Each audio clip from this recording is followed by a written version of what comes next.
Crucial cognition. Is stand up straight with your shoulders back. And rule 2 is treat yourself like you're someone responsible for helping. And number 3, which is very tightly associated with number 2, they're sort of variations on a theme, is make friends with those people who want the best for you. And by the way, these last 2 rules aren't injunctions designed to make your life easier. They're actually injunctions designed to make your life more difficult. Kierkegaard said at one point that his role in life, given that everything was proceeding to become easier and easier in all possible ways, that there would come a time when people would cry out for difficulty. And so that's partly how he envisioned his role in the world. Interestingly enough, as a universal benefactor of mankind who would strive to do nothing other than to make life more difficult for everyone.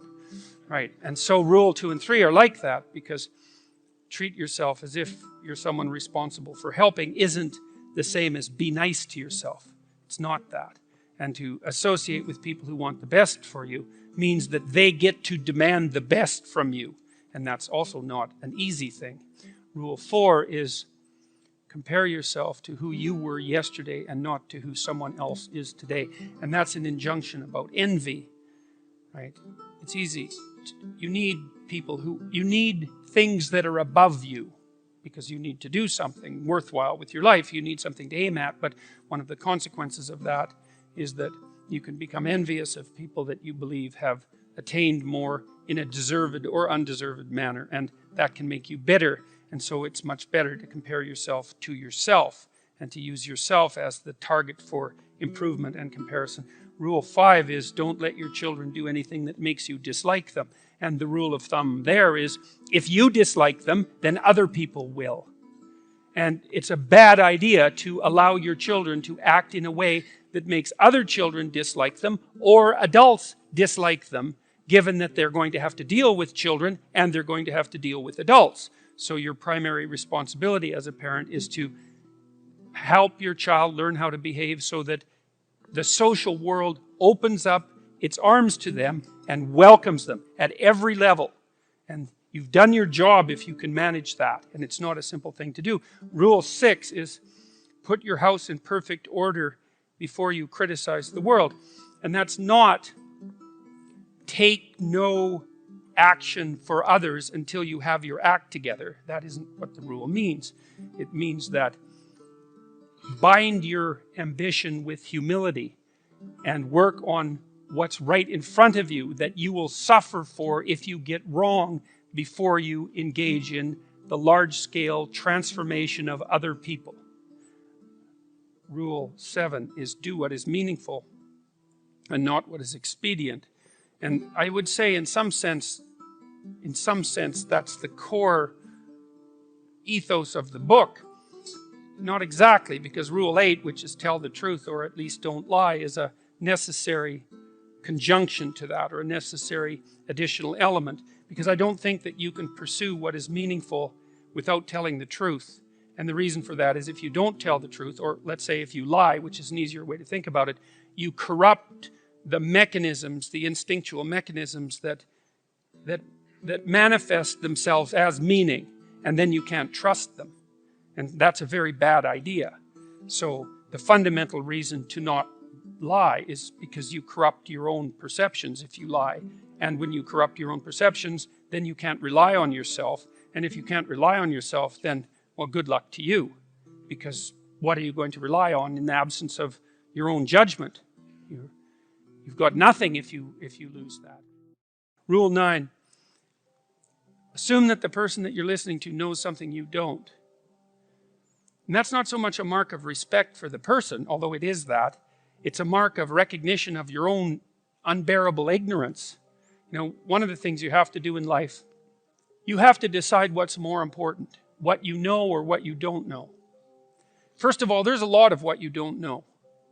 And so if you make friends with that, if you decide that's important, then, well, that's a good thing, because you're going to be surrounded by what you don't know your entire life. And so if you're appreciative of that, then that's going to make things go better for you. But the other element of that is, well, why should you be appreciative of what you don't know. And the answer to that is, well, you shouldn't. If your life is absolutely perfect in every way, you have exactly what you need and want, you've put everything in order around you, then what you know is sufficient. But if you believe that things could still be put right around you in your own personal life and with regard to the effect that you have on other people, then obviously what you don't yet know is more important than what you do know, and you should be paying attention to find out what you don't know at every possible moment. And if you're fortunate when you have a conversation with someone and you're actually interested in what they say, then even if they're not very good at communicating, even if they're awkward, or even if they display a certain amount of enmity towards you, there's always the possibility that they might tell you something you don't know, in which case you can walk away from the conversation less ignorant and corrupt than you were when you started the conversation. And if your life isn't everything that you would like it to be, then being slightly less ignorant and corrupt is probably a good thing. And so Rule 10 is be precise in your speech. And that's an observation, I would say, that's a variant of a New Testament injunction, which is, or maybe a description of the nature of the world, which is knock and the door will open, and ask and you will receive, which is a very strange theory, let's say, but which I would say is far more in accordance with what we know about the psychology of perception, let's say, than you might imagine, because it is the case that you don't get what you don't aim at. You might get what you do aim at, and your aim might get better as you aim as well, which is something to consider. If you specify the nature of if you specify the nature of the being that you want to bring into being, then you radically increase the probability that that's what will occur. And of course you all know that because you regard yourself, at least to some degree, as active creative agents, right? Your fundamental attitude towards yourself, at least in the manner that you act towards yourself, is that you wake up in the morning and you have a landscape of possibilities that lay themselves open to you, and you make choices between those possibilities and determine in consequence how the world is going to manifest itself. So you confront a field of potential, that's a good way of thinking about it, and through your choices you determine which elements of that potential are going to concretize themselves into the real world. And you are very unhappy with yourself if you don't do that properly, and you're very unhappy with other people if they don't do that properly, and you're very unhappy with other people if they don't treat you like that's what you're like. Because part of what you demand from people, let's say, in terms of sheer civility, is that they act towards you as if you're the locus of voluntary choice in a world of potential. And you upbraid each other for that as well. If you have children and parents, your parents will say to you, if you're fortunate, you're not living up to your potential, which is actually a compliment in a sense, even though it's also a judgment. And the compliment is, I know perfectly well that you could be more than you are. Rule 11 is don't bother children when they're skateboarding. And that's actually a discussion of courage, of encouragement, more specifically, because I've been trying to understand, for example, what role parents play in the lives of their children. And I would say this is a role that is of fundamental importance, as well as attempting to guide your children so that they act in a socially desirable manner so that the world opens itself up to them. You also want to encourage them, which is not the same as sheltering them. It's not the same at all. And to encourage someone is to say something like, or to act out something like, look, kid, the world is a very hard place, and it's a bitter place in many ways. And it's not only a hard and bitter place, it's also touched with betrayal and malevolence. And that's the fundamental bottom line. But there's something in you that is capable of taking that full on and transcending it. And that's encouragement. You say, well, as difficult as things are, you're up to the challenge. Pet a cat when you encounter one on the street. And it's oddly enough, a meditation on fragility.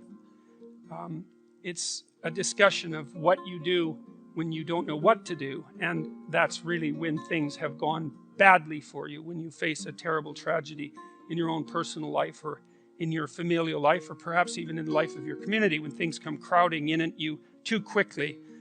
In the case of a death in the family, or a terrible illness, or the collapse of a dream, or any of the things that can flip your world upside down, is how do you cope with that? And that chapter contains discussion of the necessity of narrowing your time frame, because sometimes the right way to look at the world is across years, and sometimes it's across months, and when things are more out of control, perhaps it's across days, and when you're really up against the wall, it's across hours or even minutes.